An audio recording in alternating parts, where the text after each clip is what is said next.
Welcome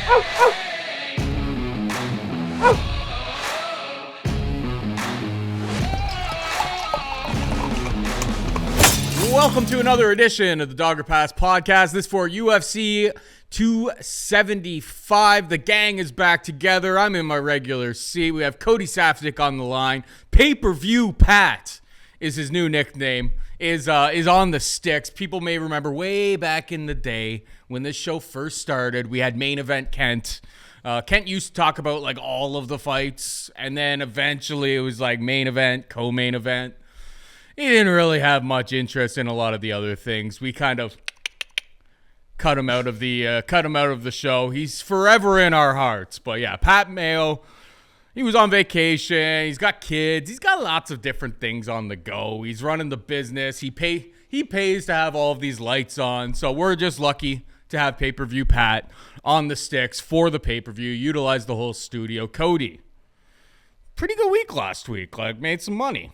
I mean, I did well in my picks, and then two guys posted, rest in peace for your parlays, the Trezano, Lucas Almeida by knockout 8-1. That was a nice little sprinkle on top of all the action for me. So yeah, winning week. Let's keep the good times rolling, because now we have 9 straight weeks of UFC fights. So the time is now. Summer is money-making time here in the UFC. But you do an hour and a half recap every single week, talking to yourself about all of the things. So I'm sure there's not much you have to say about the last card. Hour and 5 minutes, Paul. But yeah, no, outside of Trezano, that was like the real apple pie shitter. But top 3 tickets hit. We're happy with that. We move on. 9 more weeks. Let's try to make them all profitable. This card, pay-per-view, it doesn't look good. It really doesn't look great outside of a couple select fights. Obviously, kick-ass main event, but, taper off expectations after that. That being said, last week's fight night, you and I kind of ridiculed it. Not a good-looking card, but you can find those little gems. You can find those little spots you like. And thank God the guy that Alonzo Menafield was fighting showed up as the exact version of him that we thought might show up. So happy to get that one out of the way, but no rest for the wicked. I don't feel ultra prepared for this one. I've had a couple things kind of caught my attention during the last week. So, take what I say with a grain of salt, and I think there's still more tape study to be done. Want to watch Wayne's, want to watch all these things. You and I spoke about it. They're fighting at 7 o'clock in the morning. So some of those early prelims, you could get a different version of the fighter than you expect, just because jet lag and the time zone and your body physically peaking at a certain time. And if the UFC and the bookies, if that wasn't enough for them, if they really want to get your money back from last week, 4 women's MMA fights on the card, Paul. Are you kidding me? Just trying to take my money. So I'm trying to be smart. I'm trying to be tactical. But as always, happy to chat fights with you. All right, we got Jiri Prochazka taking on Glover Teixeira for the light heavyweight championship of the world. Jiri is a -200 favorite. Glover can be had for +170. Bookie never gives Glover Teixeira any respect, Cody. I mean, it's not rocket science. Here's how this fight kind of plays out. Either we see old Glover, the chin issues. I mean, even against Thiago Santos, we saw him get hurt. He just didn't die. He either gets chin checked, gets finished. Yuri's super, super dangerous on the feet. My biggest question for you, and maybe you don't even have the answer. Maybe nobody has the answer, because Yuri's just been icing fools since 2014. He's on like a 12-fight winning streak. Or 2015, he got knocked out by King Mo. He's just been icing fools ever since then. But can this guy wrestle? Because that is the real big key. Glover's, only going to throw his hands to break the pocket, get in there, get his double leg takedown, and once he gets that fight to the mat, well, it's Glover time at that point. So my initial thoughts on this fight is, Prochazka very well could knock out Glover. That chin that that people were fading for a long time could reemerge. This is the ripe type of opponent for that type of situation. But I'm going to lean on Glover does get a takedown, and I don't know enough about Prochazka's ground game, but I don't think he's going to be able to hang on Glover's level. So Glover by sub is how I would go about it. I don't have any money on the main event yet. I wanted to hear what you had to say. Yeah, I think it's a volatile main event, but goddamn Glover Teixeira, like you can't turn the blind eye. You and I did an awesome job of riding the gravy train. We hit him even money Carl Roberson, even money Ian Culibao, even money Nikita Krylov. We hit him at plus 175 with Anthony Smith. We hit him at plus 200 versus Thiago Santos, and we both collectively jumped off the wagon going into the Blockwitz fight because it was like, old man Glover can't keep cashing these tickets, can't keep being that money man. Just follow Glover, just bet And Glover just blindly. flat wrong. You'd be up it. And yeah, flat wrong. Like the guy still got it. Maybe you should just ride it. If they're gonna give you plus money on a guy that's this much of a savvy veteran, yeah, man. Jeez, he's got the tools. He's got that grinding style, BJJ black belt, but of course the wrestling. But once he gets on top of you, his top control is second to none. He really just sucks the life out of you. Of course, he can bang standing, but what you're seeing now in the later years, Glover, is that the speed's just not quite there anymore. He seems a little bit lumbering, a little bit more lethargic. Can still throw big hooks, big hammers, but it's when the fight gets to the ground. Now, everything you said is true. Maybe he's a little bit chinny. Thiago Santos dropped him hard in the first, dropped him hard in the third, and then he gets the victory. Anthony Smith just absolutely punched his face off in that first round, way too fast for him. Then he got a hold of Anthony Smith, took him down. You go back to the Carl Roberson fight. Carl Roberson lands some nasty elbows up against the cage, drops Glover, he looks out of it, and rebounds. So in one case, maybe he is a little bit chinny. On the other hand, he won all three of those fights. You don't just got to knock him down. You better knock him out. You got to finish. And the one thing with Jiri is that, Jiri tends to put people all the way out. He's got a lot in his arsenal.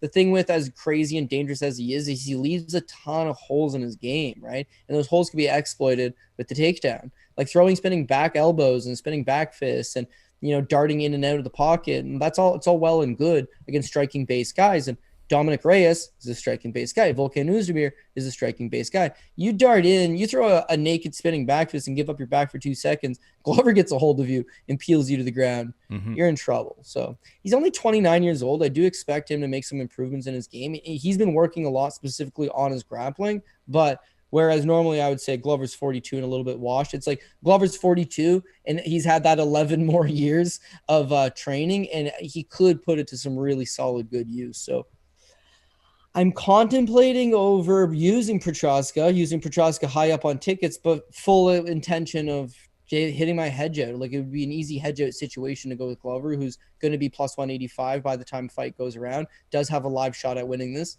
And I think the under 2.5 is like the safest way to, without backing any certain guy, is the under 2.5, because Yuri's probably going to catch Glover in the first 2 rounds if he's going to win this fight and knock him out. If he does not catch him in the first round and a half, 2 rounds, and Glover is successfully getting takedowns and ending up on top of him, he's going to maul him, right? So you kind of feel like the fight's not going to go super late, and there's some value on the unders. But in terms of like an outright winner, my head tells me Yuri's going to catch him way too fast, way too long. This is not the Apex. It's a full-size cage in Singapore. He's going to be able to utilize every little bit of it. Glover's going to have to chase him, right? He moves excellent laterally, fights well off his back foot. So as Glover's coming forward, he's probably going to intercept old man Glover with something and put him over. But that's my head.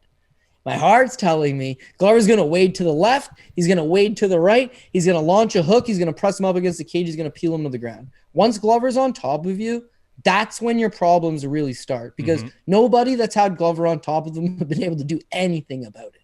And Misha Turkinov, it was a high-level BJJ black belt. And when he took on Glover, it was like, Glover Teixeira's on a whole other level. It's manpower, it's strength. He used to be known as a striker, but his grappling's just really come a long way. So I'm torn. And this is part of the reason I don't think I'm fully prepared for the show and I want to dive deeper, is that I'm not fully comfortable with my pick here in the main event.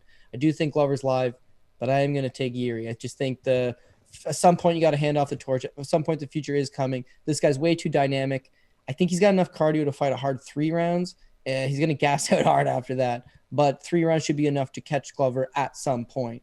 And as far as his takedown defense goes, a bit of an unknown. King Mo had taken him down and smoked him way back when, but he rematched King Mo, a year later or something, and got his revenge, right? And his wrestling had improved. He's 6'4", like he's a big, old, strong, athletic guy, starting to get in some high-level reps. And again, he said he appreciated this Glover Teixeira matchup because it's caused him to focus on his grappling exclusively. And he's like, this is an area of my game I need to improve anyway. So it's given him a chance to do that. But in his own words, this is an issue. This is a area of my game that needs work. It's not an area of Glover's game that he needs work. So yeah, if he takes him down, it's going to be one hell of a sweat. I'm just hoping I wouldn't say I'm hoping Glover gets KO'd because I'm a fan of his, but for bet purposes, I would hope that it gets done early rather than later. All right, we got Valentina Shevchenko taking on Taila Santos in the co-main event. Minus 630 for the gun. And plus 450 for Santos. Probably the most interesting, I suppose, fight that Valentina's had in a little bit because Santos has been running through the division. Obviously, her UFC debut, not exactly a great look, losing a split decision to Mara Barella. But ever since then, running through it, and she seems to be getting better every single fight. Absolutely obliterated Joanne Wood last time. I believe I was on Santos by decision, so egg on my face in that spot. But how do you see this one shaking out? Like, is it easy work for the champ? I think this is a pretty difficult matchup compared to what Shevchenko's been up to recently. Yeah, so this one's kind of difficult to tell. How much has she really been up with? On one hand, when you're that dominant of a champion as Valentina's been, I think it's tough to probably get motivated for the next contender. And at some point, someone's going to catch you. Someone's going to take advantage of your laziness. You kind of saw it to a lesser extent with Amanda Nunes. You beat everybody. They start giving you random Megan Andersons of the world and Jermaine Durandamies of the world. And no offense to Jermaine, technically she's a world champion. You have a kid, you have a family, you are a multimillionaire, and Valentina seems very focused. She's always been very focused. She's not married, she doesn't have a kid. This is her life. But at some point, maybe you got to wonder if someone's not just going to catch her sleeping. It's women's MMA. You never like to pay these heavy price tags, and you're getting fed another Valentina Shevchenko minus 650 against an interesting challenger, like you're saying. But to me, I'm not really all that excited with Taila Santos quite yet as a challenger. What makes her interesting per se? So you look at her wins, right? Joanne Wood's 1-4 in her last 5 fights, considered washed. Roxanne Modafferi. Roxanne Modafferi's 1-4 in her last 5 fights and retired. Jillian Robertson's 1-3 in her last 4 fights. Just not really having the success against like anything beyond low-level competition. Yeah, she can still be Polyana Botello and whatnot. Anyways, so how do you go from that to a world title challenge? Like, it's a little bit of a stretch, but I think it just goes to show that they don't have anybody in the division, so they're willing to rush her. She doesn't have to fight Caitlin Chookagian. She doesn't have to fight Jessica Andrade. She doesn't have to fight any of the legitimate challengers, because if she does, she might lose, and if she loses, she can't challenge for a title here. Yeah. So instead, they've just kind of fast-tracked her there. Now, this is not a good UFC card, but it is a pay-per-view. So what the UFC does is they're just like, you guys like Glover versus Jiri? And everyone's like, yeah. And they're just like, you like Valentina Shevchenko versus this girl? You're like, kind of a weak card, no? 2 title fights, dog. 2 title fights. And that's the selling point, is like, you can't call it trash because it's a 2 title fight card. But at the same time, it's like Valentina's not really fighting the number 1 girl in the world. She might be taking on a top 3 or 4 girl in the world. So anyways, that aside, let's look at the numbers, right? And Taila Santos did look good in that fight versus Joanne Wood, where she knocked her down twice and landed, by her standards, 30 significant strikes in 1 single round.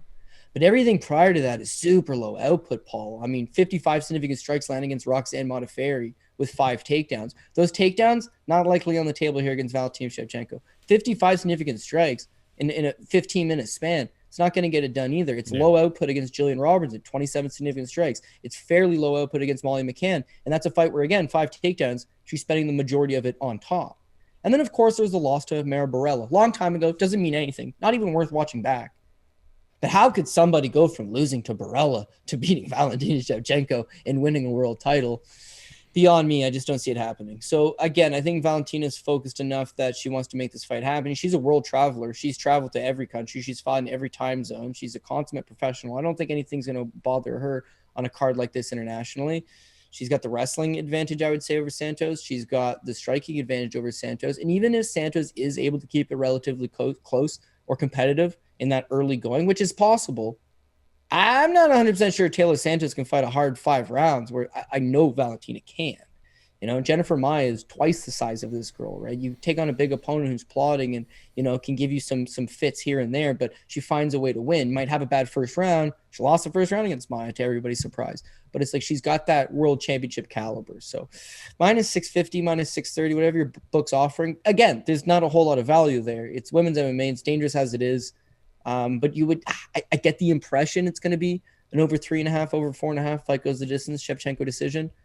But yeah, I want to dive deeper because like top ticketing women's MMA is a bit of a stretch. Everyone's been burned there before. Valentina. But this is Valentina Shevchenko against the number 5 girl. So you got to think this is like the best, now's a chance. Probably the best female skill for skill on the planet right now. Yeah, when they used to say stuff like Ronda Rousey could defeat some of the bantamweights on the roster, it's like, no, the males. It's like, no, she couldn't. And then when they used to say like, Amanda Nunes could defeat some of the guys on the roster, it's like, I don't think so. I really don't.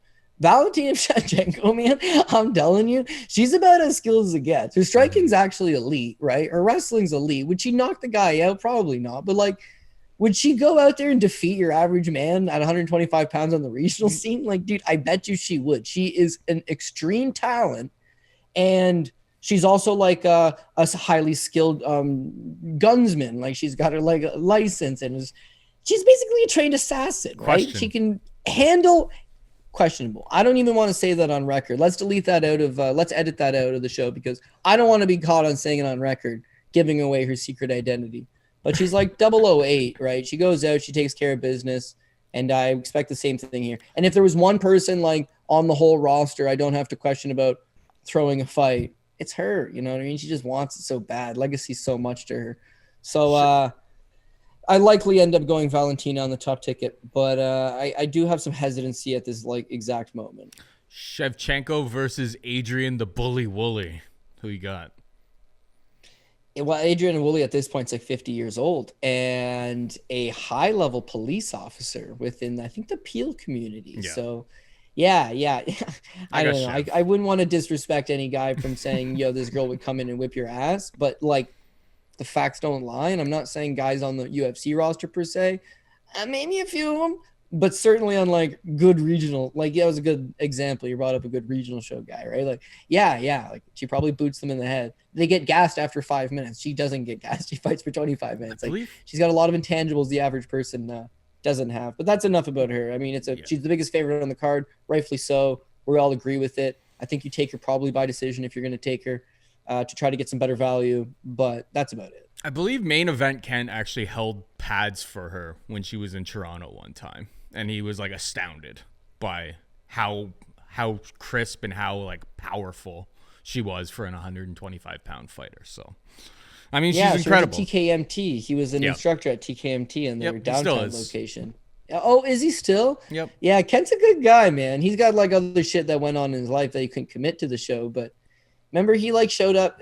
Quick story: Main Event Kent shows up to like a demo. It's a smoker demo kickboxing match where he's going to take on some other guy who's probably not done this very often, and they're just going to have a good time. And the dude no shows, okay? And then so the master of ceremonies I'll let you say it. The master of ceremonies at this local event is just like, well, I've got and they're like, this guy's just like shredded, jacked. This is Kent's fighting debut as well. He's like, I got my gloves and my and all my pads, and Kent's like, you're the master, like you're the MC for a underground kickboxing show. He's like, obviously this guy's amazing, and Kent like went in there, fought him, went the distance, and broke like 4 ribs. He broke his rib fighting this master of ceremony. Dude's like, I got my gloves in my car. Like, what a setup job. Yeah. Just brutal. Ken, good guy. I think Taylor Santos being led into a similar situation. All right, we got Zhang Weili taking on Joanna Jedrzejczyk. It's a rematch from beginning of the pandemic, March 7th, 2020. Zhang Weili, a -165 favorite. And Jedrzejczyk can be had for +145. Super, super, super duper close fight. First time they fought. Last time it was a 5-round fight. I think the longer the fight goes, it tends to favor Jedrzejczyk. She's kind of like a Max Holloway where it's just like you get into rounds 4 and 5. You get into those championship rounds, and she can go as fast as she was going in round 1 as she goes in round 5. Other people can't do that. I think Zhang Weili, even though it's a super, super close fight, and even if you go by the stats from the previous fight, I think if you put Zhang Weili in a 3-round situation like this, I think she's a rightful favorite at -165. I think she can really go like guns a-blazing, doesn't have to worry about gassing out late in this spot. Joanna Jedrzejczyk, obviously probably a little bit of rush. She does seem like she's in really good shape if you check her out on the gram right now, but 3-round fight, I think it's Zhang Weili. Singapore fight, I think, is Zhang Weili. I guess she's been working on a whole bunch of wrestling with Henry Cejudo and all of that as well. So maybe she can mix some of that in and steal a round or steal round one with a takedown and some top control. That would be pretty huge for her as well. I think she's a rightful favorite. I don't know if I'm going to get there from a betting perspective. What do you think, bud? Yeah, I'm taking a flyer, I think, on Joanna and Jedrzejczyk. Like, part of me is worried about it. I think that Zhang's probably made the bigger improvement since. Joanna, I'm not going to call her wash because she's world championship. But again, here's somebody at now age 34 is potentially not at her best. She's made the money. She's been a world champion. She's likely a Hall of Famer as it is. So it's difficult to get up for the challenge every day. And she's been very vocal about injuries, taking time off. And on top of that, she doesn't want to fight the contenders. She wants to fight the best of the best. Only the best of the best will draw her out. So she's coming into this fight effectively 2 years and 3 months off since the last time that they met. Is she coming in as a better version of herself because she looks really good on Instagram? I don't know. Frank Camacho looked really good on Instagram a couple weeks ago, and same old Frank Camacho once the fight actually started. So it's not always the best read, which you can get on social media, that they're in good shape. She's been off for 2 years, right? Clearly she's had time to work on fitness and, getting in shape. And she's had the enhancements. Let's be real. Her gram is definitely worth to follow. But has she made improvements in the mixed martial arts realm of things? I'm not entirely sure, right? But it's a 3-round fight. I'm really sold on the 3-round fight component of it. Because if you look at the first fight, I know what you're saying, favors Joanna and Jedrzejczyk the longer the fight goes. But I don't necessarily agree. In the first round, close, competitive, Joanna and Jedrzejczyk, a little faster, a little bit crisper, a little bit sharper. And I'd probably score the first round for Joanna and Jedrzejczyk. Close. Second round, well, it's a close round either way. Second round, Joanna outstrikes her 30-20 on the stats, moving around nice, likely wins the second round. Third round, Joanna again, ever so slightly clipping her out. If that fight ends right there, it's a split decision win for Joanna and Jedrzejczyk.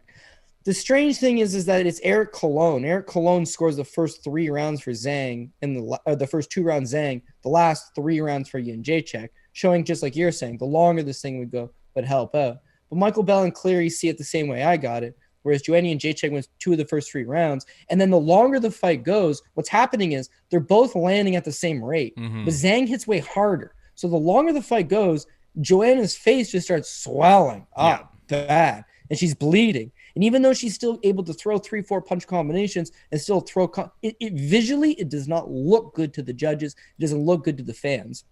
In a 3-round fight, that damage accumulation, it wouldn't quite be there. So I still think she's going to have a speed advantage. I still think she's going to be a little bit sharper. And I think 2 of the first 3 rounds, she'll be able to edge out just on volume and putting that pace up. It's the longer the fight goes, I would expect age 34, start to slowing down, damage that you sustained the last time around, time off, all of that would likely be more of a factor. So honestly, women's MMA, as Pat Mayo, my boy, would say, can't go wrong just taking a flyer on the underdog. And in this case, your underdog is complete world-class, former world champion, excellent shape, American top team, everything you would really want out of a fighter. She's fought in Singapore before, I believe. Just good times for Joanna and Jedrzejczyk. So is it something you can be confident in? No. Like, I think it's going to be close. I think it's going to be competitive, just like the last fight. But the last fight was a 50-50 fight. It was a split decision. Both women had their moments. You can argue that fight through and through. The judges can't even agree on the same rounds. They all scored rounds for different fighters. Like, it was a very close, debatable fight, right? And this time around, I'm expecting some of the same, right? Much of the same, in fact. And you're getting, a decent enough plus money price tag on Joanna and Jedrzejczyk, the former world champion. So why not? Is it going to be lower on the level of priorities this week? Likely, but underdog number 1, Joanna and Jedrzejczyk. All right, we got Manel Kape taking on Rogerio Bontorin, -235 Kape, +190 Bontorin. Manel Kape was supposed to fight Sumaderji back in April. I had a lot of CLV on that line. hammered that the money line early in the week, and then he busts for metabolites of turinabol, which is like legit steroids. Probably just a tainted supplement, yada, yada, yada. I'm surprised that he's back so soon. There must have been something that, Jeff Nowitzki letting him back into the fold here. Must have been a clear case of a tainted supplement. I mean, his previous 2 performances, he looked pretty electric. I will say that about him. I mean, if the Kape showed up against Zumagulov, shows up against Rogerio Bontorin, Bontorin could maybe spam some takedowns, get some top control, and hold on for dear life. But when this fight is on the feet, Manel Kape, the guy who showed up 53 significant strikes against Zalgis, I mean, that guy looked super dangerous. Bontorin's not going to have an answer for that. Rightful favorite, Manel Kape. What's Kape by knockout? I know Bontorin is very, very durable, but that the Kape that showed up against, plus 130, it's not bad, but or plus 130, yeah, doesn't get me too excited. I'd probably just stick to the money line, but or use Kape as a parlay piece. Kape should roll if what we saw in his last 2 performances are what we should expect moving forward. This guy looks like the real deal, and he's gonna work his way into the top 5. What do you think?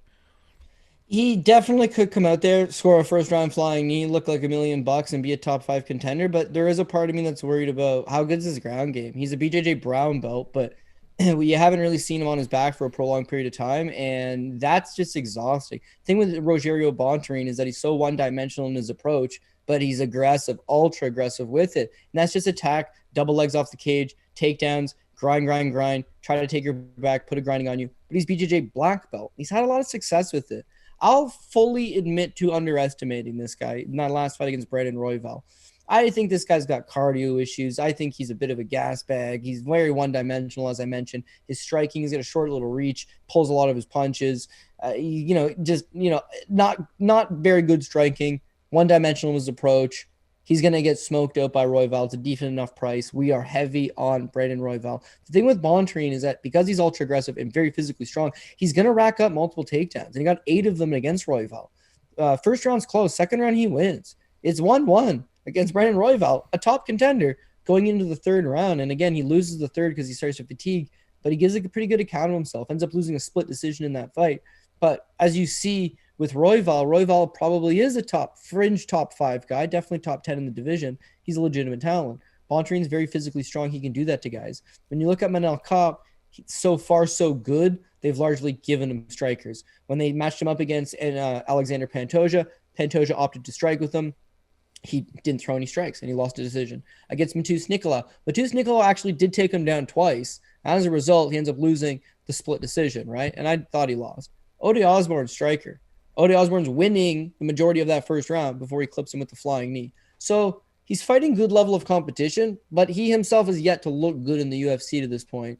And then he put a beating on Zalgis, and he looked really good, like you said. So is that showing that he's just way more comfortable and he's, finally realizing his potential? Or is it the turinabol? Or is it that he just happened to catch Zalgis early? Like, who knows what it is? But what I'm saying is that none of those guys just bum rushed him with takedowns right off the get-go and grinded him into the mat for 2 rounds. So I think it's a dangerous enough opponent. But the way Bontorin fights, which is foot on the gas, 100% go, when he does gas, he leaves himself real vulnerable. And I think at that point, Kape's going to catch him. So I'm almost thinking good live bet opportunity, because Kape might lose the first round, getting taken down and getting grinded up against the cage. Second round, be more competitive. Hopefully he can stuff the takedowns, keep it up, and catch him. In the 3rd round, when Bontorin's tired and Kape gets to start the round standing, I think that's when he's able to throw something flashy, connect with something, put him away. So I'm looking for a live bet on Kape after the first. I'm looking for a Kape potentially TKO round 3, because those props are always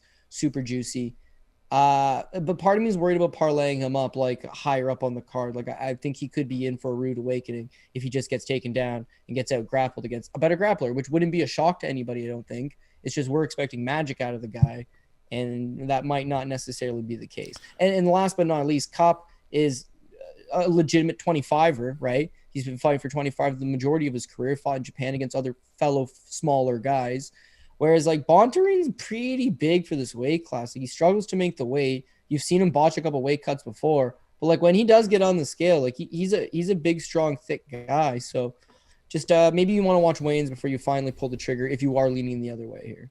Yeah, cap round 3 is like plus 750. Not as juicy as you'd probably hope. Maybe as the week goes, sometimes they don't like getting taken too early in the week by a lot of those props. You'll find better prices as the week goes along, as they get a whole bunch of handle. They feel a little bit more comfortable in their positions. They tend to prop up those props as the week goes along. So interesting to say the least. All right, we got Jack Della Maddalena taking on Ramazan Emeev.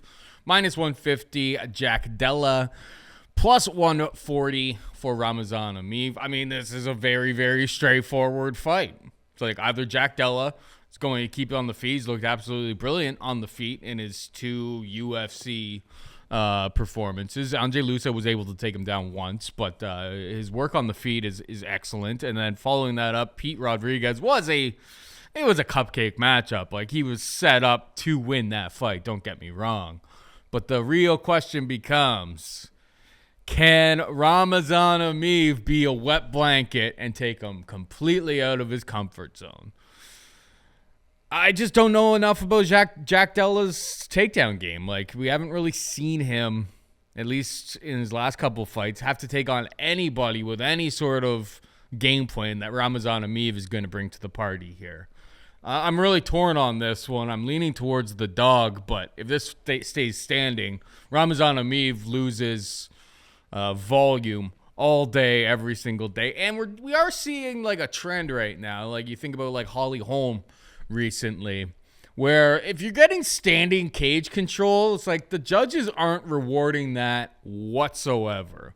So that's where a lot of Ramazan Emeev's success could be in this fight, holding Maddalena up against the cage, and maybe the judges don't even reward any of that. Maddalena, breaks free eventually, lands a couple clean shots, and then steals those rounds. So, gun to my head, I'll take the Russian.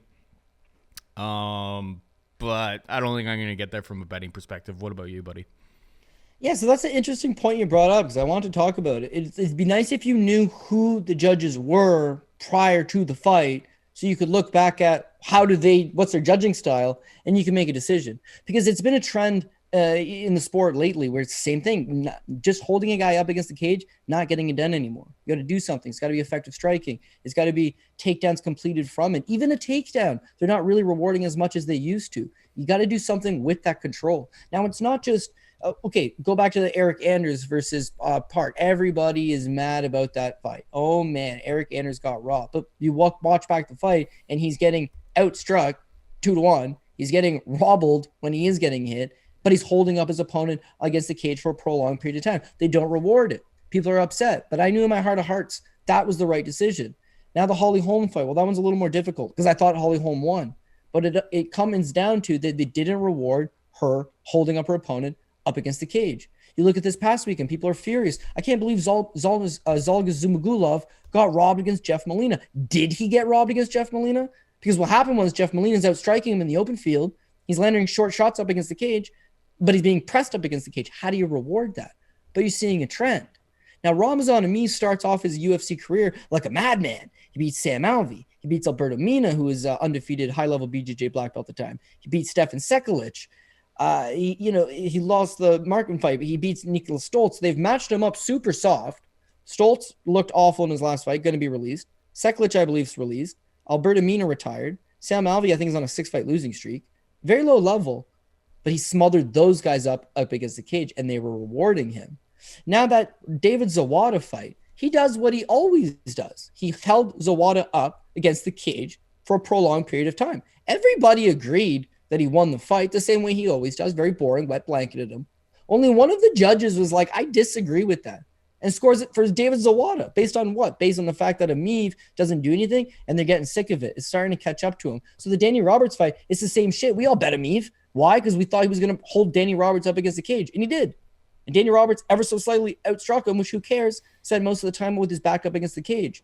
Media members, fans may have scored the fight for Emeev, but the judges did not. Screwed him on a split decision. Now he's taking on Jack Della, who's way better than Danny Roberts. He's got 3 times the cardio. He's a better striker. He fights with more pace, more volume. The guy's all volume. He just doesn't stop. What you saw in the contender series against Lusa is he just pedaled to the metal the entire time. Great cardio, wanted the contract, got the contract, solid victory.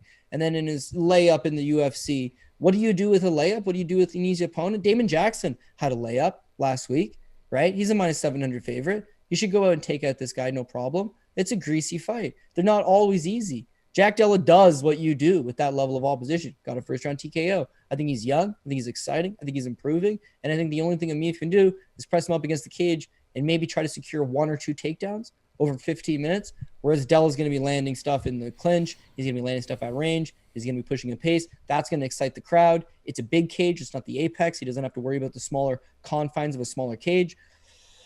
I think he's just got a lot to work with here, and I think he gets the job done. So I hate betting against guys like Emeev because of that smothering style. It's yielded success for a lot of guys in the past, but like they're moved on. Like the John Fitch days are gone. Like those days of just holding on to a guy and killing off the clock, they're not rewarding it the same way, and that's going to cause people to have to change their approach and realize I can't just do this. So I don't know. It's probably good for the entertainment value of the game. It's dangerous when you're trying to cash tickets on that tactic these days. Mm-hmm. So I think Della's at the right point in his career to match it up. Now it is in Singapore, so a lot of people would say, "Well, hopefully the Singaporean Athletic Commission." It's like, no. It'll be Vegas judges. They're going to bring in their own guys. It's just I don't know which guys. Sal D'Amato. Sal goes everywhere these days, so you got to watch out for Sal. Sal's like the most popular judge, and there's like something going on there, man. Like, something going on there. I mean, people don't really know how to lose. I feel like I see a lot of that on Twitter these days. Yeah, of course. I mean, we've been doing this for 10 years, Cody. It's like, there's been bad decisions forever. Like Ross Pearson versus Diego Sanchez. Like, there was something in the water in Albuquerque, New Mexico that night. Like, this is a problem that's not going away. People go, oh, well, these people need to be trained better. It's just like half of my timeline can't agree on who won the fight half of the time. Why? Because people are betting on one side and people are betting on the other. And then they're trying to justify their scorecard as unbiased when it's like, nah, man, you're pretty clearly biased. I like to think that I'm pretty straightforward with my scoring, and a lot of the times, like if rounds are close, it's like, and I'm going to decision, it's like I'm prepared for it to be a split. I'm prepared to lose the split. It's like some rounds you just know it's like people are not going to agree on that round. You can't be definitively like, oh yeah, he totally won that round. I don't know. But yeah, this problem's not going away. It's the problem of human error. You have to roll with the punches. We bet on something that's incredibly dumb. People stripped down to their underwear fighting for money in a cage. Like, these things happen. These things happen in MMA. Yeah. Like, you just have you have to let it roll off your back. It's like you're going to get, and that's the big problem that you see with a lot of people. It's just like they only ever bring it up when they feel like they're getting robbed. But it's like if they win a decision, they win a really, really close, greasy one. It's like, oh yeah, well he rightfully won. It's just like you have to understand like in theory, if it's a close split decision, you probably actually want to have that plus money ticket in those scenarios because over time, they all balance themselves out. Like nobody's getting more robbed than anybody else. It's just something that I see people completely moaning and bitching about this type of stuff all the time. It's just like act like you've won or lost a bet before. It doesn't seem that difficult. I don't know. Maybe I'm just getting old and grumpy. I'm in my late 30s now. Nah, and I hear what you're saying. It's different in football when it's 21-10. So at the end of it, you know who won, right? Mm-hmm. It's a hockey game. It's 3-2. So at the end of it, you know who won, right? In this case, it's like very subjective. At the end of it, it's like feel pretty good about it. I thought Holly Holm won, dude. Straight up.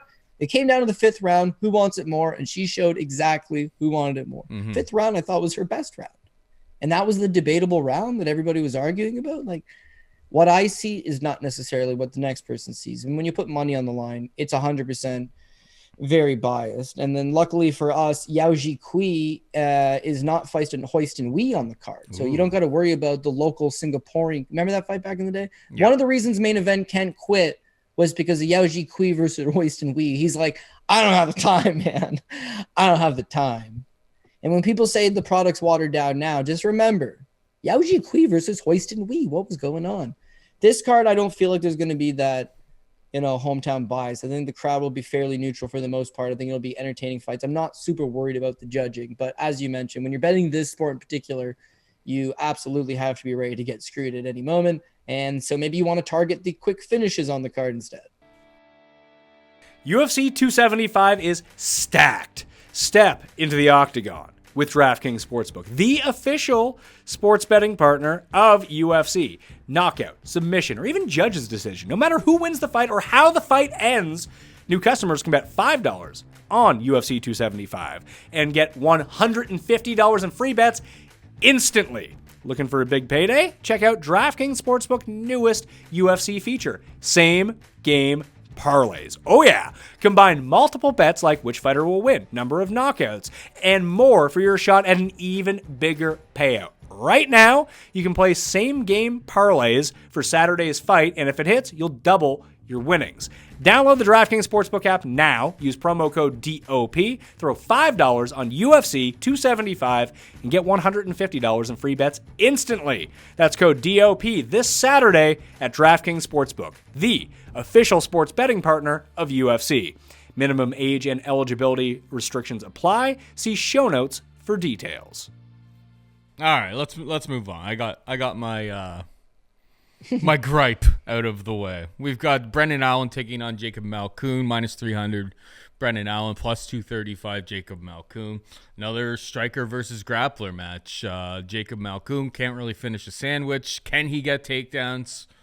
Can he control Brendan Allen? Because on the feet, Brendan Allen is longer, more dynamic. He's going to cause a whole bunch of problems. Brendan Allen has a half-decent submission game as well, but I'm not sure he's going to be able to catch Jacob Malkoun.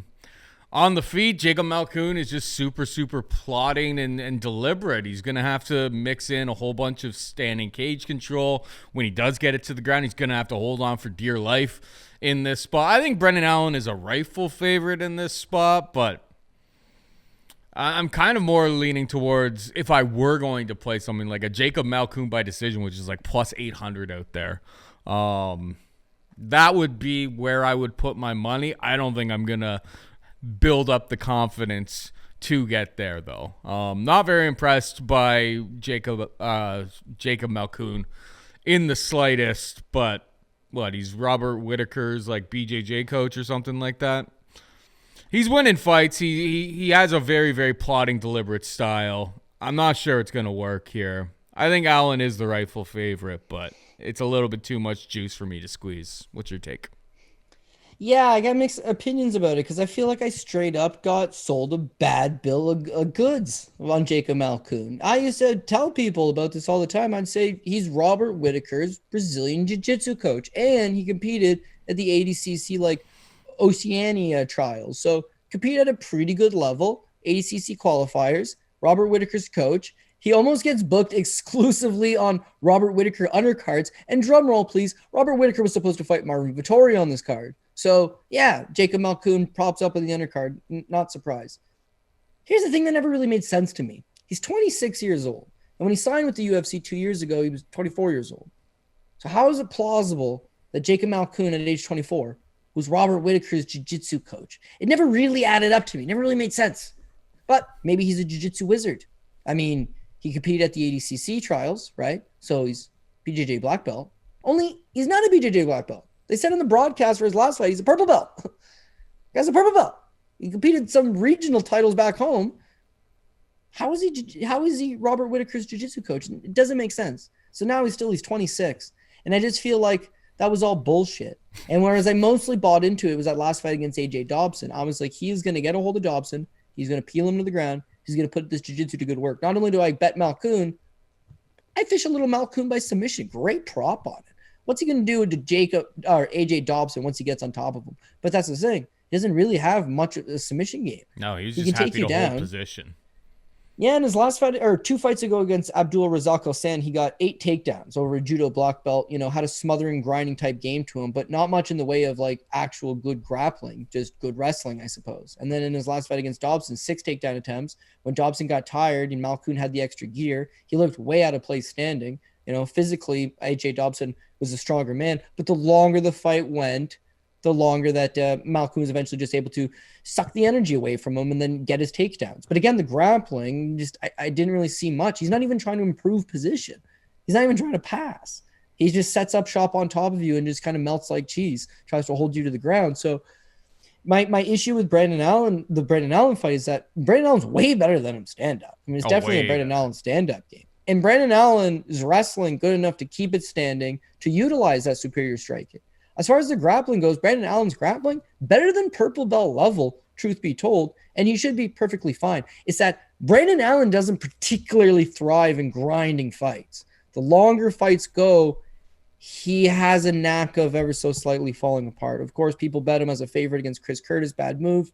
In the second round, he's tired. Damage accumulates. He goes down. The fight against Sean Strickland, he was like, I want to meet you in the center of the cage and throw down. Meets Sean Strickland in the center of the cage, throws down, gets knocked out. That one's important because Sean Strickland doesn't knock out anybody. He's kind of just a decision guy. Stands there and throws jabs. So Brandon Allen in these fights that are a little bit more grinding affairs and get into the later rounds, like that's kind of when he falls apart. But Sean Strickland's probably going to fight for a world title within the next year. And Chris Curtis is one of my all-time favorite fighters and could beat anybody on a good night. So I can't fault Brandon Allen for those, man. Jacob Malkoun's operating down here. Brandon Allen's operating up here. The benefit for him is that he's got better skills in every department of the game, and it's the larger cage. So just he needs to keep his back off that larger cage. Move, circle, stay linear, and then stay lateral, move side to side, create some space, and then I think he's going to chew him up with his striking. So I do got Brandon Allen to get the job done. All right, we got Seung Choi taking on Joshua Culibao, minus 235. Choi, plus 190 or plus 190 for Culibao. Who you got here, buddy? Yeah, so we could probably rifle through some of these bottom fights a little bit quicker because I know we've talked about a lot of the other ones. But yeah, Seung Choi, like I feel like he's right on the cusp of kind of breaking into that upper echelon, that top 15. He's really long for the weight class, 6 feet tall, comes from that Korean Muay Thai background. In his first couple fights in the UFC, they gave him Movsar Evlo, Gavin Tucker. That's not a great indication of where he's at. But you've seen in subsequent fights, if he does stay long, stay to the outside, he's physically strong, his takedown defense not terrible, and he's long, he's rangy, and he has good striking. Wins over Yusuf Zalal and Julian Erosa in particular, those are quality victories, especially the former one against Yusuf Zalal, where he does get taken down early, but his takedown defense much improved, his get-up game much improved, and he's a better striker, longer, rangier guy. Against Bruce Leroy, the first round, he looks awesome. He drops Bruce Leroy. He's having his way. The second round, he makes a mistake. Bruce Leroy jumps on his back, catches him in a rear naked choke. Bruce is going to do that, okay? High-level BJJ black belt is Alex Caceres, a very solid, talented, a very journeyman, experienced opponent that's fought an absolute gamut of opponents in the division. He made a mistake against a guy like that, you're caught. Josh Culibao, I don't see it. Culibao could not take down Charles Jourdain. Charles Jourdain. Wasn't able to take him down despite Charles Jourdain's biggest weakness being his takedown defense. How's he going to rely on his takedowns against Seung Choi? If he stands at distance with him, he's not going to be the bigger guy. He's going to be a lot shorter. He's going to be coming up on, short on a lot of his punches, I think. And he's more of a power guy. He sits down on his punches and he launches these big attacks. Whereas against a traditional Muay Thai guy like Seung Choi, he's just going to be going deep up the middle, jabs, right hands. I think he's fresher. I think he's got more experience. I think he's bigger. He's stronger, experience. I just think he's got a lot of things going his way. So I think this is a good spot for him to jump back on track. Yeah, I agree with pretty much all of that. I was considering, what do you think of the under 2.5 rounds here? Cool about he doesn't seem to me like he cracks with a ton of power. Like he can beat guys with his stand-up, but he's not, other than Mkhitaryan, like he's not really putting the pedal to the metal on them. Whereas, yeah, Culibao is not, I don't know. I think he's durable enough. I think he's durable enough to take the beating. I would think. I mean, Culibao, when he first showed up in the UFC, it was, he had a lot of finishes. Not really, actually. No, that's probably about. I mean, he got finished by Jalen Turner, but Jalen Turner looks like a problem in progress. Oh yeah. Yeah.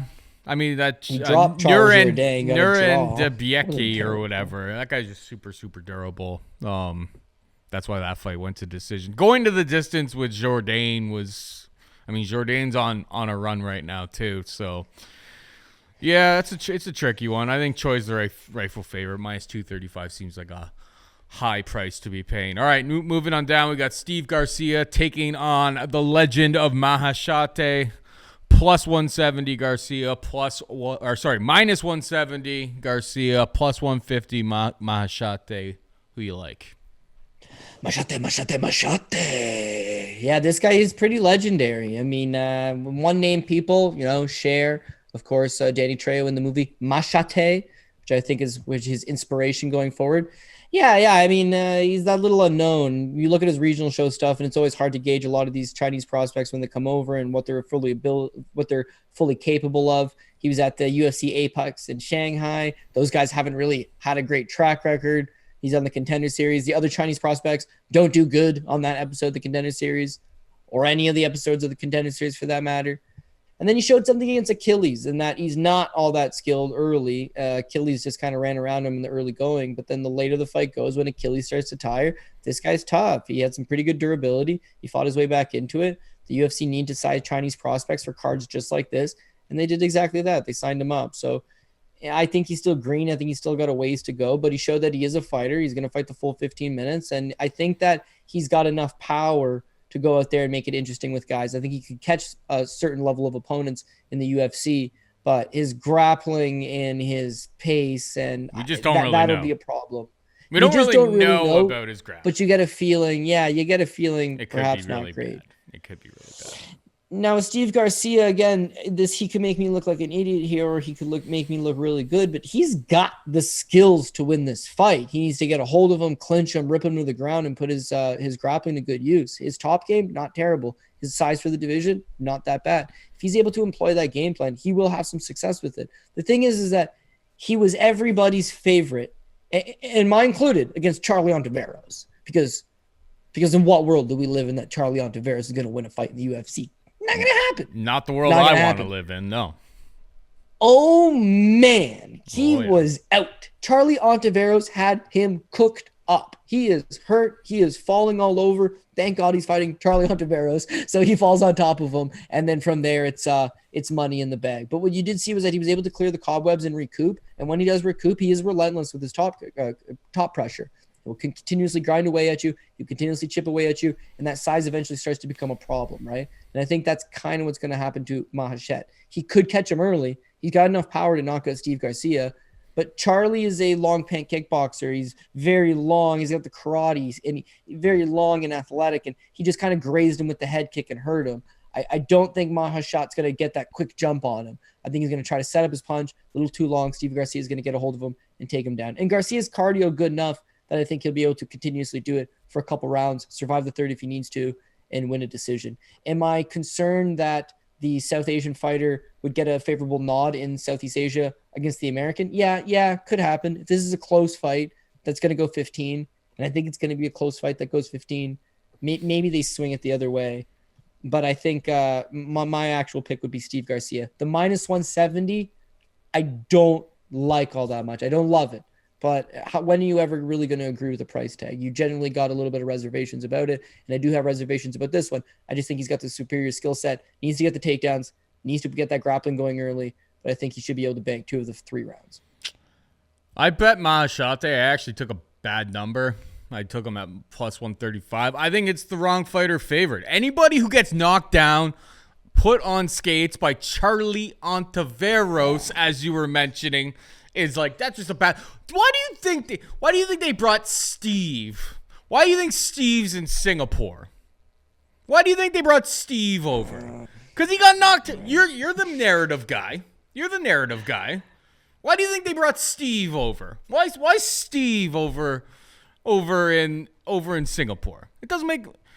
They're trying to use. They're like, who is like the worst guy that we have on the roster to try to get this potential. He's the best kid that came off of Contender Series. He was a massive underdog in Contender Series, but that had more to do with the fact that the books just had no idea who he was. Nobody really knew what the kid was going to look like until like he shows up at weigh-ins. He's enormous for 155 pounds. And then I thought, yeah, a little bit of a rough start but against Achilles, but rounds 2 and 3 really showed like a lot of promise. He's 22 years old. I bet Maheshate here. I'm willing to do a shoey bet with you on this one. If you really want to trust on Steve's wrestling at like 6 o'clock in the morning, or what would it be? No, it would be like 10 o'clock in the morning for Steve over in Singapore. If you want some of this action, you want some of this heat, I'll take the underdog for shoey as well.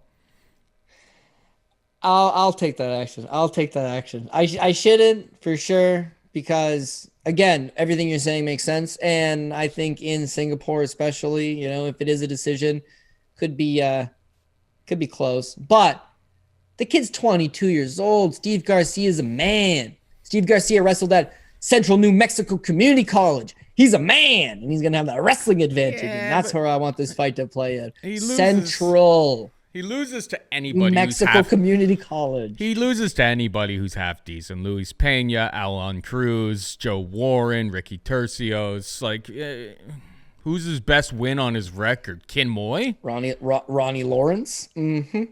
Oh, yeah. Oh, man. What's up? Tennessee's. Yeah, but Ronnie Lawrence is a bantamweight. Yeah, I know. Steve Garcia's a lightweight.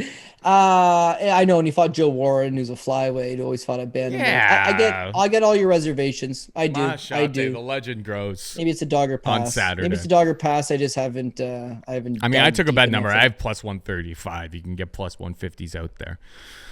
It's probably going to settle around this number right now. So I bit the bullet. I got in a little bit too early, but them's the breaks. All right, we got Andre Fialho taking on Jake Matthews. Fialho a minus 140 favorite. Jake Matthews can be had for plus 120. Your take? Well, Jake Matthews has let us down so many times. I don't know. Like, do you try to bank off him one more time for good measure? Like, he was a uber prospect. He was super talented. He never left his confines of his small gym with his dad as his head coach. He never was able to go out and really mature as a fighter. But his wins are all guys that they tailor-made for him to grow him. It just never worked out. Diego Sanchez, cut. Emil Weber-Meek, cut. Rostam Akhman, the only guy that they allowed to fight with a shirt in the UFC, a sweater for that matter. Mm-hmm. But cut. Shinzo Anzai, cut. Jing Lang Lee, stud. Bojan Vilikovic, cut. Johnny Case, cut. Akbar Theriola, who almost knocked him completely senseless, cut. Wagner Rockna, cut. Deshaun Johnson, the dude that got cut for taking a pro boxing match while under contract with the UFC. What? Cut. So his wins have always been super low level, and some of them he looks really good. Some of them he doesn't look so good, but it's hard to really gauge, can he get over that hump? The losses are to the hump. James Vick, Kevin Lee. He lost a fight against Andrew Holbrook in his own backyard as a minus 500 favorite. He never really comes up with any of the meaningful victories. So it's been rinse and repeat. And against the last fight against Sean Brady, we all load up on Sean Brady because one guy's a legitimate talent and one guy's a busted prospect in Jake Matthews. And what you see from Matthews is large improvements. He's filling out his frame. Like, he left 155. He's back at 170. He's really filled out his frame. His striking is getting a lot better. His grappling is getting a lot better. He's just not at that level. Sean Brady's BJJ black belt, world-class operator, wrestling advantage, striking advantage. He can beat him wherever he needs to. So, and for the record, Brady's a top 5 guy in the division. One of the few guys with his hands up, like, I'll fight Khamzat. Well, him and Bilal Muhammad. Bilal Muhammad's a gangster. He'll fight anybody. Those are upper echelon guys. So can I give Jake Matthews a pass? Sure. Then I look at it and I think he's 27 years old. Like, could he not, in theory, at some point turn the corner? Could he not at some point, gain the edge? I don't know. But it's interesting to note that Andre Fialho is in a similar position. He was a prospect bust. Guy was undefeated for Bellator. Next thing you know, he's losing to, regular guys that ended up being good. Chidi Njokwani, Chris Curtis. His losses aren't bad. No, not bad losses in the slightest bit, but he's just kind of never got there. Santos Jr. That, and if you watch that fight in particular, like, real bum stuff.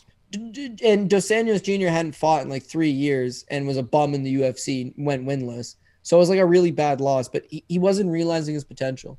Now you see him in the UFC realizing that potential, getting those big wins, finally turning the corner. And I mean, this is a guy that is 28 years old, because when you're young, you can make mistakes. You can still make improvements. Matthew's 27, making improvements.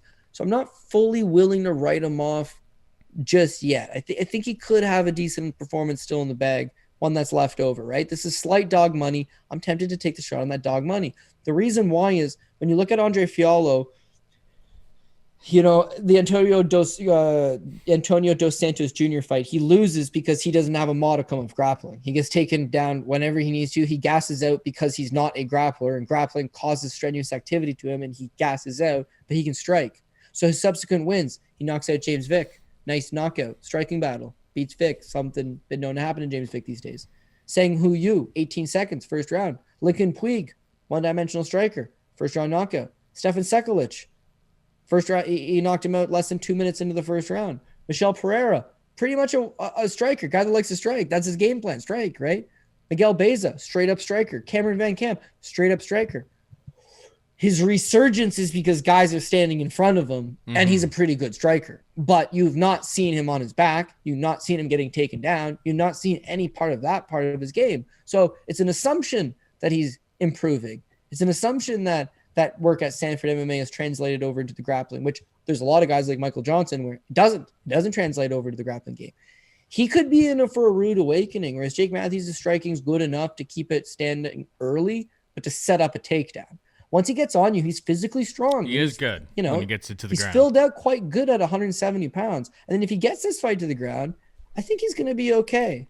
If he can get to the fight to the ground for the first 2 rounds, and even if he happens to just gas out, the kid hasn't been knocked out in 6 years since Kevin Lee was able to catch him, right? I'm not particularly worried about him getting knocked out. I think he's just got to get in there and get those takedowns. So live underdog here, plus 120, Jake Matthews. I mean, we're going all the way back to 2015, but I always struggle with Jake Matthews, and I'm sure he's improved so much. But that Akbar Areola fight, it's a stoppage after 2 rounds, but Akbar almost finished him. I mean, it was 7 years ago now. That makes me feel old.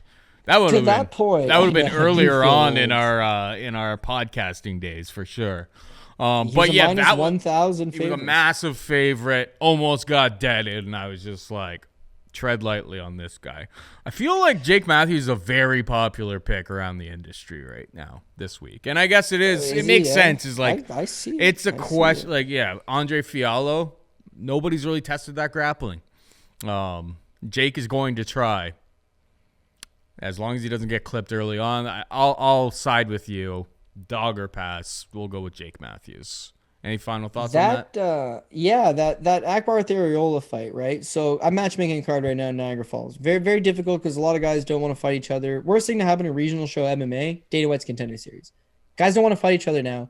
They just want to get a quick little 3-0, 4-0, 5-1 record, fight in the Contender Series. That's where the money's at. That's where fighting for bigger opportunities at. So a lot of guys will avoid each other, right? So I got this 18-year-old kid right now. The kid looks legit. Right, he's a Ukrainian Sambo champion. He's moved over. He's on a student visa. Looks like he's going to be a legitimate prospect. So perfect. I want to set this guy up. His management team, his coaching staff, they don't want to take a hard fight because he's 18 years old. So it's like, okay, well, will you fight this guy? No. Will you fight this guy? No. Will you fight this guy? No. Then you might offer them a guy that's got a bad record. This guy's 0-3. Would you fight the 0-3 guy? And they're like, well, he looks big. He looks old. And it's frustrating as a matchmaker, but you can understand it. Is that a kid shouldn't be fighting a full-grown man. It doesn't matter how good the kid is. The other guy is a full-grown man, and it's a giant advantage. So if you're moving up, even when it's like, oh, you're fighting a bum guy up a weight class, moving up a weight class, dangerous, right? The guy's going to be a little bit bigger, a little bit stronger, and people just expect you to go get this quick win. When he fought Akbar Areola, he was 21 years old. Akbar Areola, 32 years old, okay? So he got booted in the face, hit the ground as a minus 1,000 favorite, and looked dead in the water. Rallied back and won. That says something about this kid. He's won a lot of fights in the UFC, just none of them meaningful. His losses, decent enough guys. Has he jumped over the hump? Perhaps not. Can he go out there and jump over the hump against this guy? Yeah, I think so. Grappling is going to be a big key to it, but Andre Fialho is not a world beater by no stretch in the imagination. So as a live underdog, I see why other people would be thinking the same thing. It's the value side. You're one of the value boys. This is the value side.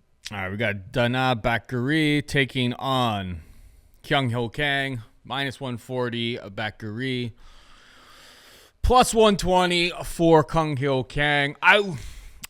We were both on Gutierrez against Dana Bakary. I felt pretty good about that situation because I was like, you know what? Chris Gutierrez, great chin, excellent mobility, going to utilize those kicks. Pulls off, gets the dub for me. I'm like, but I saw a lot of hate on Twitter about Dana Bakary, and I was like, we're going to get a great spot. It's coming. A great spot is coming for Dana Bakary. They give him Kang Kang, Mr. Perfect. Hasn't been knocked out since soccer kicks in 2008. Not exactly the spot that I was looking for here. I was hoping for somebody with a little bit of chin issues because I'm not giving up on Dana Bakary. I just thought that Gutierrez just had him out. He was just way more technical on the feet and had the chin to hold up in these exchanges. I like Dana Bakary. I would like him a lot more if I thought he could knock out Mr. Perfect. Mr. Perfect could turn this into a grappling fight, and I'm just not sold. You know, you look at the Dana Bakary fight 2 fights back. Or, no, sorry, his UFC debut when he took on Haile Alatang. And Alatang finally, like, what was it, round 3, was able to start moving or getting those takedowns in and made it very, very interesting. Kang Kang we haven't seen in quite some time, it feels like. Not sure what to expect from him. He's already 34 years old. Well, it hasn't been that long. It was November. But before that, it was 2 years. I'm going to go down now Bakary. I think he lands much cleaner, better strikes on the feet. But yeah, man, I was just hoping to secure a Bakary by knockout because I felt like the market, everyone is kind of moved off of this guy. They're you know, after his little run of knockout wins over people, everyone kind of got scared off. But yeah, he had 3 first-round knockouts over Kennedy, Natividad, and Brandon Davis.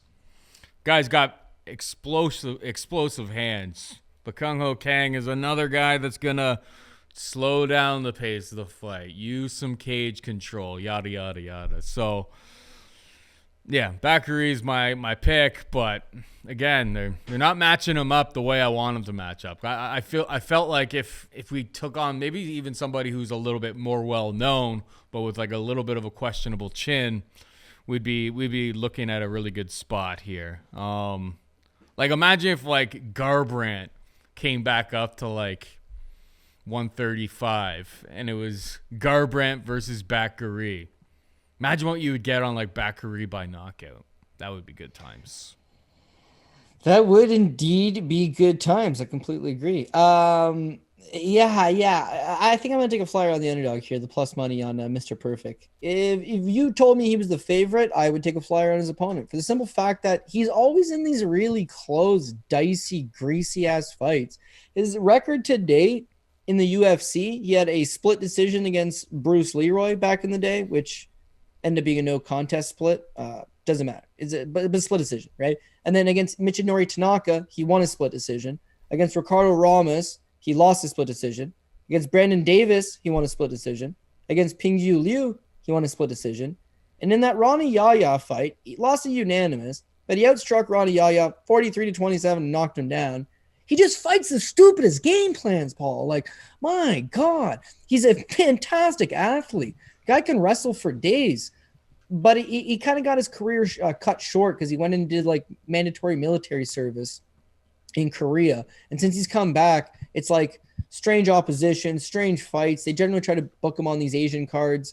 When he fights in the U.S., not great, but the guy is a good athlete. He's a good grappler. He has that wrestling in his back pocket. I need him to lean on that. You mentioned the fact that he hasn't been knocked out since 2008. That's going to be key as well because Bakary does hit like a hammer, but you need to take a few shots, lean with it, and then get to the wrestling. The wrestling is going to be the key here. If you look at all of his fights, he scores takedowns, okay? He scored 2 against Shimizu, 3 against Chico Camus, 1 against Guido Canetti, 1 against Ricardo Ramos, 1 against Teruto Ichihara, 3 against Brandon Davis, 3 against Pingyu Liu.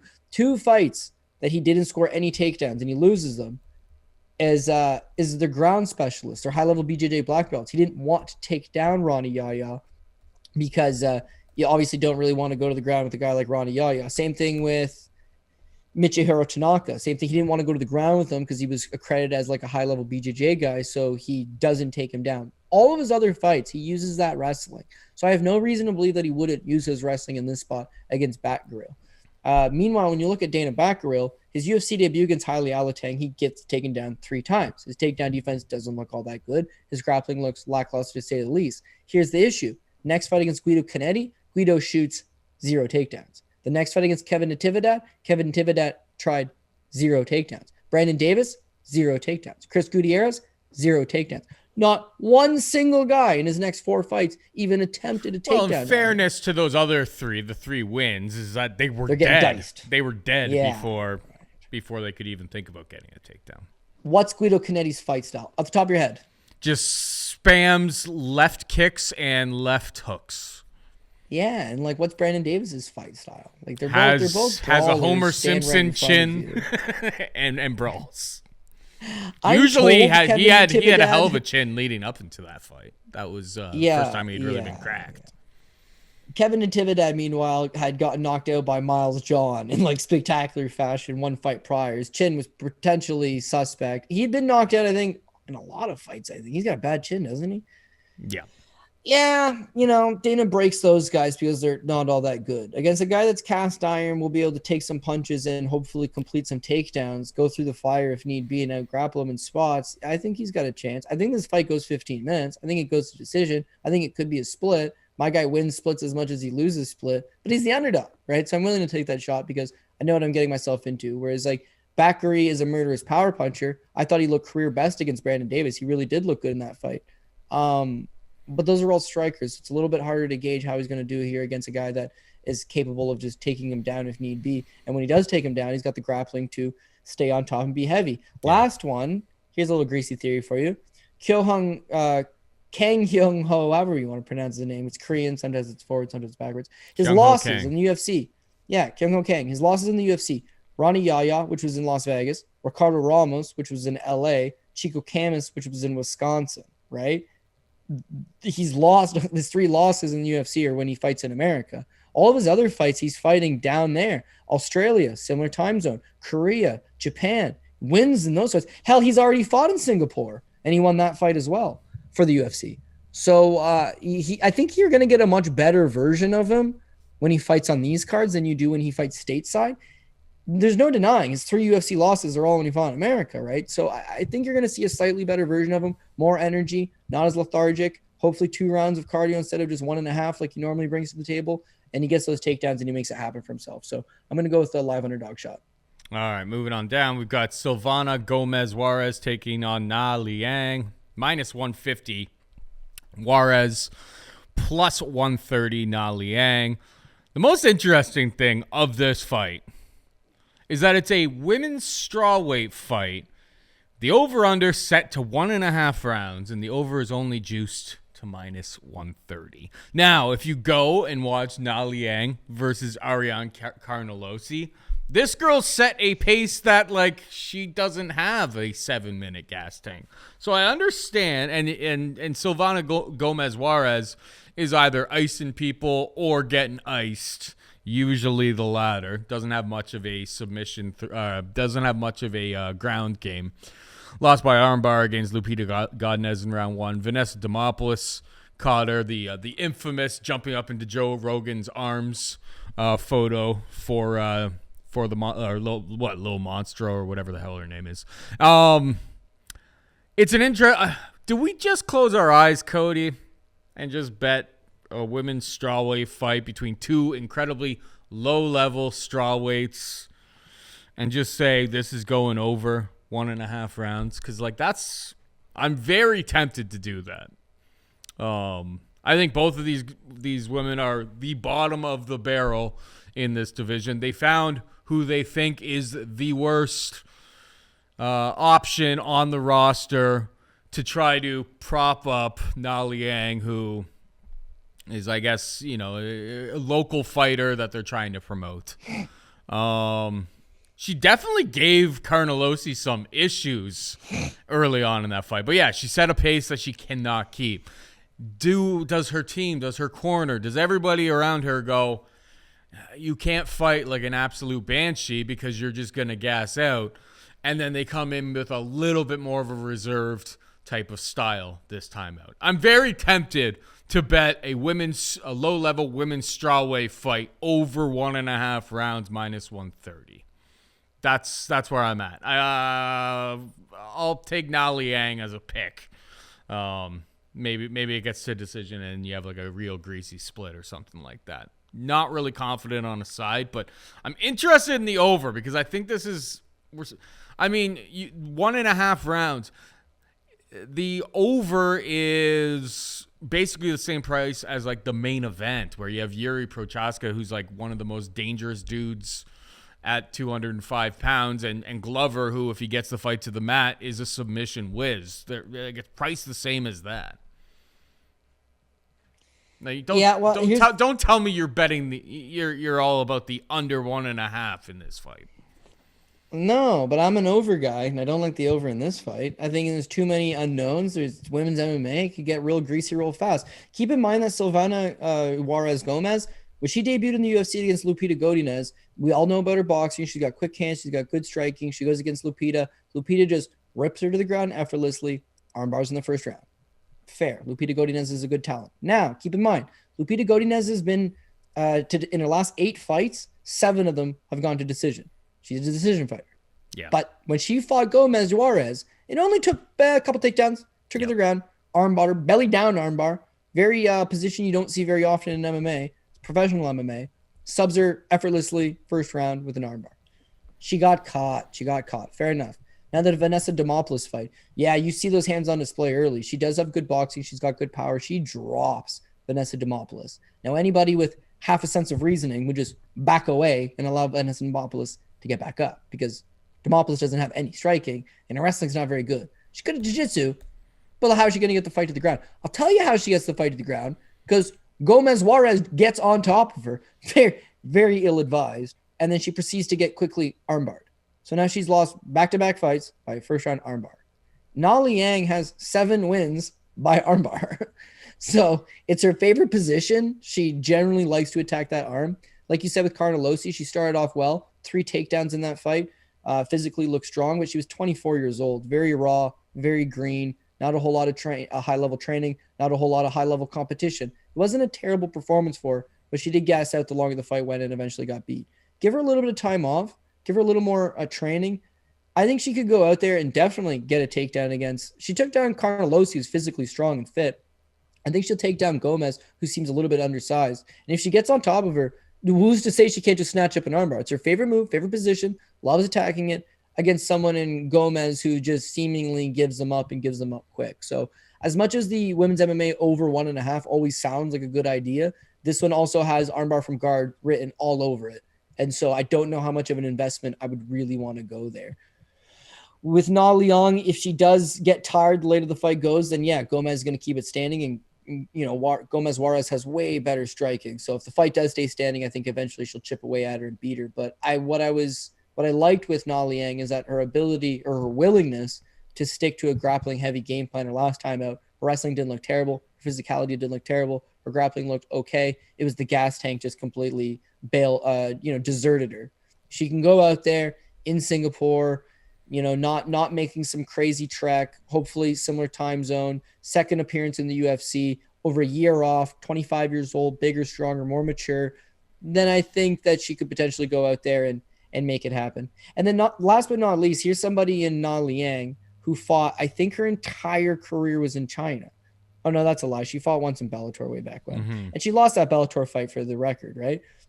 The rest of her career is exclusively in China. And then she debuts against Ariane Carnelossi in Florida on the Masvidal Usman undercard, right? So here's another fighter where we talked about Mr. Perfect's in a similar situation. They compete at their best when they're in their homeland or nearby their homeland. It's more familiar to them than they are traveling to the other side of the globe in North America. Everyone speaks English. Things are lost in interpretation. It's harder to get the same stuff that you would for your weight cut. Like, it's just a different world. So if she shows up a little bit better than the last time we saw her, year off, year to mature, 25 years old. Didn't hate what you saw the last time in sporadic spurts. Fight in Singapore. You said it your best earlier. Why is Steve Garcia on this card? Yeah, don't bet us. Well, one don't can make bet a similar Steve. argument for Silvana Gomez Juarez. Why is she on this card? Yeah. Well, we're trying to feed some of these Chinese prospects. This girl's young, mid-20s, something we can work with. We need to tailor-made some opponents for her. Maybe this is one of them. But Juarez does have a huge striking advantage. I will admit that. But I think I'm going to take another I think it's just a dogger pass in a women's MMA fight. Yeah, plus 130, dogger pass, Na Liang. But I think Na Liang on DraftKings, Daily Fantasy Sports. Unfortunately, Cody in Ontario cannot play these days. Hopefully they rectify that soon. But 7,600 armbar. Rather than fight the armbar from guard, just embrace the armbar from guard. 7,600 on DraftKings. I think probably going to be a pretty popular play, but maybe not. It's a women's strawweight fight early on in the card. A lot of people may not be comfortable with it. There's definitely lots of volatility there. She's plus 130 underdog. You know, some of the other props aren't going to look all that great. I'll probably lock her in and hold my breath. All right, and finally we got Jocelyn Edwards taking on Ramona Pascual, minus 160 Edwards, plus 140 for Ramona Pascual. The pride of Hong Kong. Her UFC debut against Josiane Nunes. I mean, she was tough. The referee, who was the referee that night? He was willing to let her take an absurd amount of damage. Who was in the cage that night? I'm looking it up. I'll tell you right now. Mark Smith. Mark Smith was willing to let Ramona Pascual die. She took a ton of damage. I was on Nunes inside the distance there too. Extra tilting. Good on her for having the heart, but she didn't really show all that many skills. Obviously, they're finding somebody with a little bit less, a little bit less power in this spot with Edwards. But I haven't seen much from Ramona Pascual to get me too excited. I think Edwards gets the job done. She is going to be undersized. This is going to be moving up to 145 pounds. Pascual is always a featherweight. I don't know, like Pascual, like what her fight on Invicta to get herself into the UFC. I knew you were gonna bring that up. Yeah. I mean, we talked about it last time when she was making her UFC debut. It's just like that Shamir Pashua is just like, man, like I'm a weakling. Every fighter on the UFC roster will I could body Shamir Pashua. I'm just gonna say that. I'm going to say that right there. I don't care how much she's trained. Tough guy, Paul. Yeah, I'm such a tough guy. But yeah, that fight was so pathetic that I was just like, is this the type of fight that is getting into the UFC these days? And the answer is yes. That is what it is these days. Yeah, Edwards is undersized at 145 pounds, but I think she's considerably more skilled. Definitely faster on the feet. Unless Ramona can completely bully her, do you think that's in the cards here? I mean, not a fight that I really want to get all that invested in, but Pascual looked absolutely... She doesn't look like she belongs from what I saw in the Nunes fight. And I think Nunes is very, very good. But Pascual, besides being super, super tough, I didn't see much else there. Yeah, well, I can't fully disagree with you. I think that she was a little bit out of her element and not exactly the best debut per se. But I think it's another dogger pass situation. I'm willing to take the underdog in both of these first two fights, both women's MMA matches. I think the underdog's got a shot in both. But a lot of it's just stretching. I'm just stretching it for you and going with some narrative and how could she potentially win this fight. So here are a couple things I do like for her. First of all, that Josiane Nunes fight was at 145. That Shamir Pashewa fight, was at a catchweight of 150. Her losses are all Janae Harding, 141, Jennifer Lee Norris, 145. She's fought at 145. In fact, if I'm not mistaken, 150, I guess, is her career high. So I just feel like she's going to be a little bit stronger than Josiane Nunes, who's coming up from 135 and wasn't particularly all that strong at 135. Like, if you look at how Josiane Edwards has been losing, Jess Rose Clark just pressed her up right against the cage and held her there. Why? Because she was significantly stronger than her. Bigger, stronger, better grappling, pressed her up against the cage. Carol Rosa, bigger, stronger, better grappling. Sarah Alpar, when she had lost that fight, if you rewatch that on LFA, bigger, stronger, better grappling. In fact, the Yanan Wu fight, Yanan Wu took her down early and was able to have some success in the grappling, but then just completely gassed out. Really wasn't meant to be. What I'm saying, though, is I think a bigger, stronger opponent could have some success pressing her up against the cage, especially now that she's moving up to 145 pounds down from 135. Ramona Pascual, meanwhile, she comes from more of a Muay Thai base. You can find this tape online of her competing in Muay Thai in Thailand, very low level. Tiger Muay Thai, go for a vacation, take a couple smoker fights while you're down there, do it this and that. But then she relocates full-time to Syndicate MMA over in Las Vegas. She's been spending a lot of time in Vegas. And what we see in the Jocelyn Nunes fight is she is getting her ass kicked, right? And then there's, I think, 20 seconds left in the first round, and she shoots a takedown, and she gets Jocelyn Nunes down.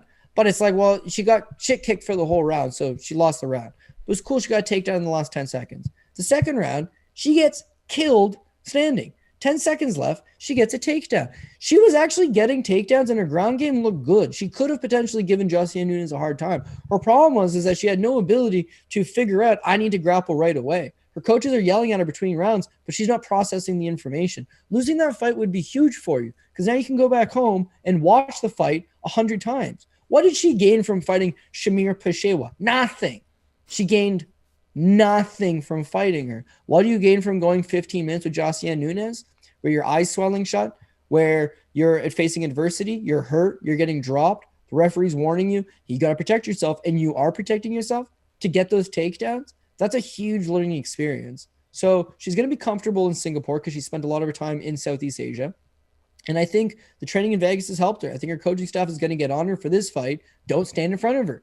Jocelyn Edwards is a stand-up practitioner. She's got decent boxing. She's training out of Iowa, out of a decent boxing camp. You need to press her up against the cage, wear on her, lean on her, and take her down.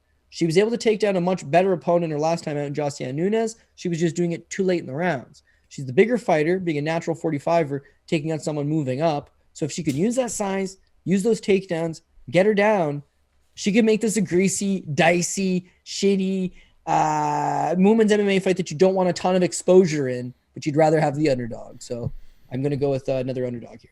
I started dozing off just thinking about how a Ramona Pascual win will look.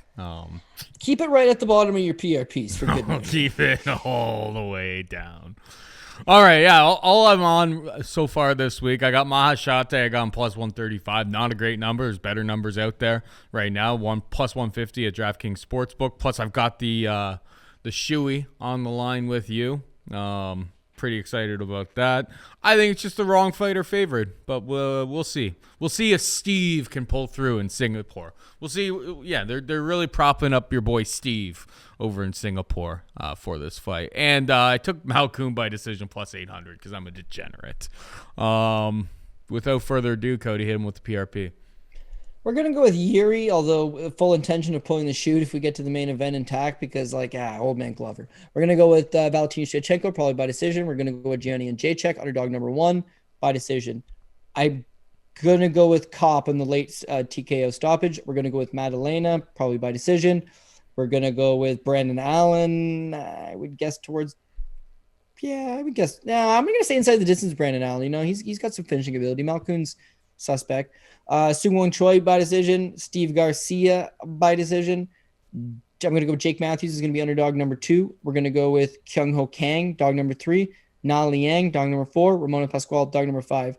I've effectively got the underdog in the first 4 fights on the card. And Paul would have you believe that the first 5 fights on the card are good because he's got Maheshate. But what I'll leave you with this is Maheshate, very young Chinese prospect. Maybe he'll be good down the road. But right now, he's more like a Zhu Rong. Too young.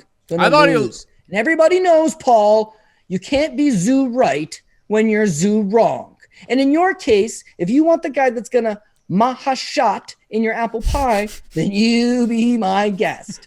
But I think this could be a dicey card, but a fun card, and I am looking forward to it. When I watched him on the Contender Series, I went back. Like a lot of the times when I'm like tweeting, it's so that I'm basically making, it's like a notebook for me. It's like I go back and search my name and the name of that fighter. And I had to do a little bit of searching because I didn't actually put his name in properly. But long story short, I called him the chosen one of all of these Chinese, the people coming out of like the Chinese UFC gym. I thought he looked pretty good. I think he has a lot of potential. He's obviously only 22 years old. I don't know anything about his grappling. I'm hopefully, if he can keep this fight standing, I mean, he's taking on a guy who got knocked down twice by Charlie Ontiveros. So I'm fully expecting Cody to be taking a shoey this week or next week on this program. Obviously back for next week's card. I don't even know who's on next week's card. Want to thank pay-per-view Pat Mayo for all of his sweet cuts behind the scenes, and Cody Saftic for gracing us with his knowledge as always. For Pat and Cody, I'm Paul saying goodbye and good luck.